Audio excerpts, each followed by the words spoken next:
Welcome back. In this video, let's see how we can perform various operations on numeric data types. Python offers a range of arithmetic operators to perform calculations on numeric data types. Like addition, you can use plus to add two numbers. You can use the subtraction, minus, to subtract one number from another. You can use multiplication symbol, asterisk, to multiply two numbers, and then for division you have backslash that divides one number by another. So these operators can be applied to both integers and floating point numbers, and also to complex numbers, which we will discuss further.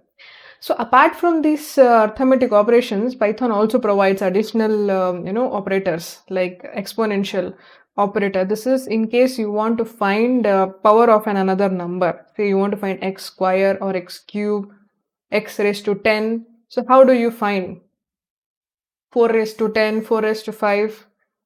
2 square is 4. So how do you find? So you can use this operator. So this is the operator which you can use to perform exponential operation. Then floor division, so double slash, which performs division and it rounds down to the nearest whole number. And it also has a modulus operator to that returns the remainder of the division. So let's see practical examples on how to define numerical variables and perform operations, arithmetic operations on them. So as we know, variable is nothing but a location in the memory in your system. It's a location in your memory that is used to store some data value. So how do you want to store some data value, like say 10, so that you can use this 10 to perform additions later, or for subtraction or for multiplication you want to use it somewhere in your program. So you have to store it in some memory, right? So you have to assign that memory a name so that you can access it. So that's where variables come into picture. So we don't need to, but in Python we don't need to declare variables, right? Because Python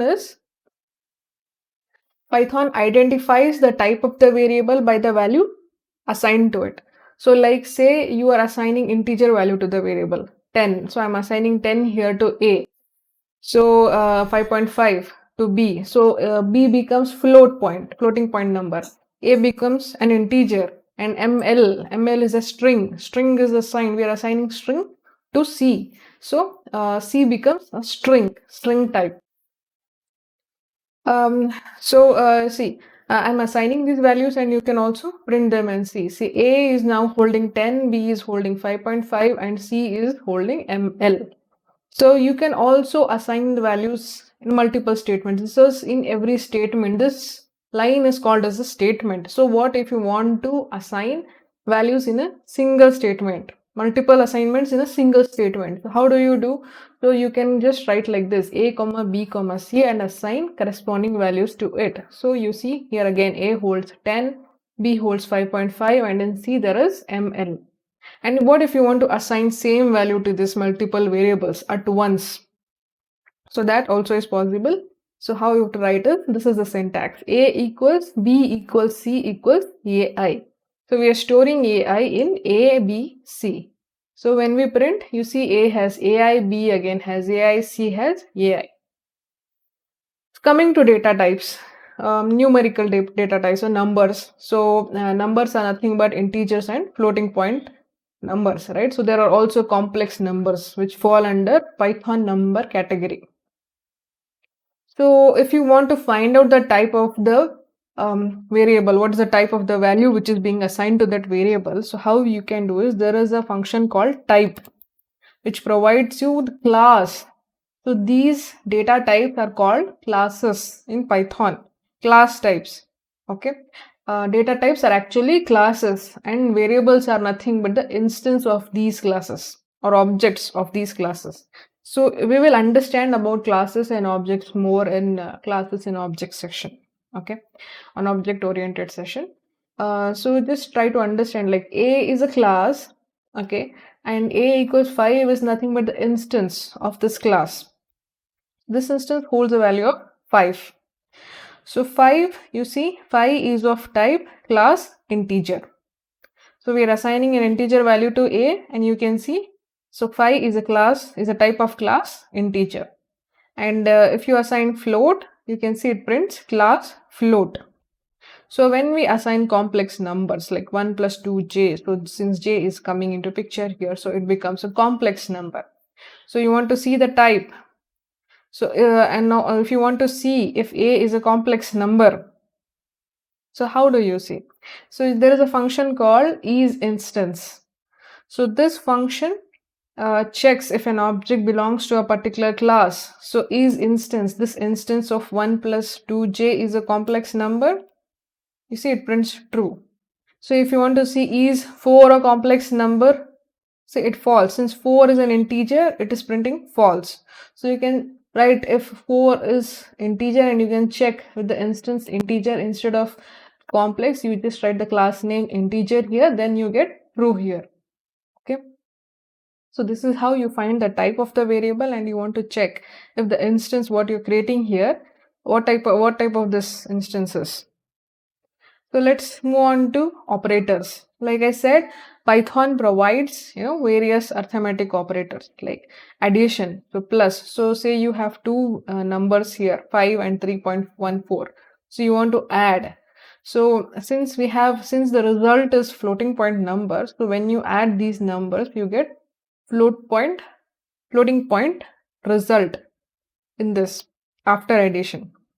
And you want to do subtraction. So subtraction, you see it assumes, so it takes an integer and takes a float, it subtracts, and the resultant is a float number, so it prints the floating point result for you. And multiplication also, you can perform the similar way. You can use that asterisk and print the multiplication.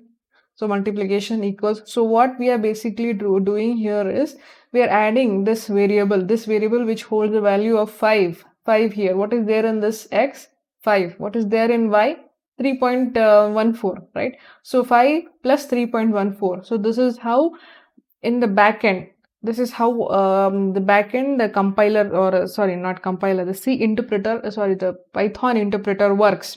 So it replaces x with 5, it replaces y with 3.14, it adds it and it stores in this new variable which is being created, that is addition. So addition holds this x plus y, which is 8.14. And similarly, we're creating a new variable for subtraction, multiplication, and division.